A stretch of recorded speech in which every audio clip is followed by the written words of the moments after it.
අද අපිත් එක්ක එකතු වෙලා ඉන්නේ මිස්ටර් නෆ්ලන් ද බර්ගර් බන් ෂොප් එකේ ඕනර්. එන්න අපි එයාගෙන් මේ බිස්නස් අයිඩියා එක කොහොමද ආවේ කියලා අහලා බලමු. මට මේ අයිඩියා එක කොහොමද ආවේ කිව්වොත් මම normally chef කෙනෙක්. මම 13 years මේ field එකේ ඉන්නවා. මම 2016 වල තමයි මගේ course එක කරේ. course එක කරලා මේ hotel course එක පටන් ගත්තේ.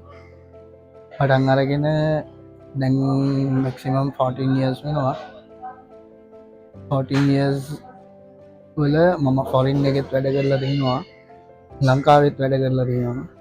අර දැන් ගොඩක් තැන්වල කරපු එක්ස්පීරියන්ස් වලින් තමයි දැන් මමත් හිතුවේ මගේම කියලා ෂොප් එකක් ඕපන් කරන්න ඕනේ කියලා. ඔයා සොසයිටි එකට දෙන මෙසේජ් එක මොකක්ද? ඕගලන්ටත් මේ වගේ කැපවීමක් කරොත් අනිවාර්යෙන් මේ වගේ දෙයක් කරන්න පුළුවන්. සෝ පොඩ්ඩක් try කරලා ඔයගලන්නුත් ඉස්සරහට මේ වගේ දෙයක් කරලා ඉන්න බලන්න. ඔයගොල්ලන්ටත් මෙහෙම බිස්නස් අයිඩියා එකක් තිබ්බොත් ඒක අපිට කියන්න. එහෙනම් ජය වේවා.